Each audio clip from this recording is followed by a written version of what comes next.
എനിക്ക് തോന്നുന്നു നമ്മൾ തൊട്ടു മുന്നേ പറഞ്ഞ് നിർത്തിയ പേര് മമ്മൂക്ക. എനിക്കത് മമ്മൂക്കയും റഹ്മാൻ സാറും നിങ്ങളെല്ലാവരും തമ്മിലുള്ള ആത്മബന്ധം നമുക്ക് എല്ലാവർക്കും അറിയാവുന്നതാണ്. എന്താണ് ഇച്ചാക്ക എന്ന് വളരെ സ്നേഹത്തോടുകൂടി വിളിക്കുന്ന മമ്മൂക്കയുടെ? ഇച്ചാക്ക ഞാൻ അറിയില്ല, അന്ന് എല്ലാരും അങ്ങനെ ഇക്കാക്ക എന്ന് പറയുമ്പോൾ ഞങ്ങളുടെ ഇതിൽ ഇച്ചാക്ക എന്ന് വിളിക്കും.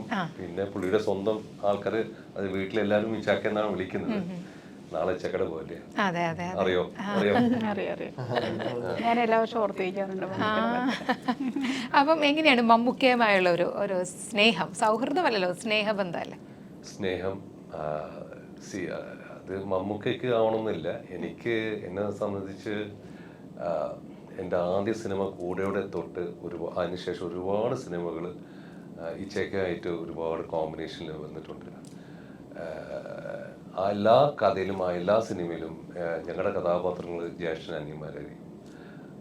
ഒരുപാട് തവണ അച്ചായൻ അച്ചായ എന്ന് വിളിക്കാറുണ്ട്, ചേട്ടാ വിളിക്കാറുണ്ട്, ഇക്കാക്ക എന്ന് വിളിക്കും സിനിമ കഥാപാത്രങ്ങളായിട്ട്. അന്നൊക്കെ ഞാൻ എൻ്റെ ചെറുപ്പകാലമാണ്, എൻ്റെ ഒരു അഡോളസൻ്റ് ഏജ് എന്ന് പറയാം, 16, 17, 18, 19, 20 അങ്ങനെയൊക്കെ പഠിച്ചു വരുന്നേ ഉള്ളൂ. ഞാൻ ബോർഡിൽ നിന്നൊക്കെ വന്നൊരു പയ്യനാണ്. 5 വയസ്സ് തൊട്ട് ഞാൻ ബോർഡിങ്ങിലാണ്. സിനിമയിൽ വരുന്ന വരെ 83 വരെ ഞാൻ മീൻസ് അങ്ങനെ ആയിരുന്നു ലൈഫ്. അപ്പോൾ എനിക്ക് അങ്ങനെ ഒരു സ്ഥാനത്ത് ഇങ്ങനെ വെറുതെ ആർട്ടിഫിഷ്യലായിട്ട് വിളിച്ച ഒരു ചേട്ടായി എന്നൊക്കെ വിളിച്ച് എൻ്റെ മനസ്സിൽ അങ്ങനെ ഒരു ക്യാരക്ടറായി പോയി, ഒരു ജ്യേഷ്ഠൻ്റെ ഒരു സ്ഥാനം. പിന്നെ എൻ്റെ അടുത്ത് വളരെ ഞങ്ങൾ ഒരുമിച്ച് മെഡ്രാസ് ഹോട്ടലിലൊക്കെ ഒരുമിച്ച് ഒരു റൂമിലൊക്കെ താമസിച്ചിട്ടുണ്ട്, കിടന്നിട്ടുണ്ട്. അങ്ങനെ ഒരു ജേർണി പോയിട്ടുണ്ട്. It's a brother somewhere. അത്രേ ഉള്ളൂ. അത് ഞാൻ വേറൊന്നും പറയല്ല. It has been like that. നമ്മൾ ഈ എവർഗ്രീൻ കോംബോ എന്നൊക്കെ പറയത്തില്ലേ, നായികന്മാരെ, എനിക്കൊന്ന് അത്തരത്തിലൊരു കോംബോയാണ് മമ്മൂക്കയും റഹ്മാനും.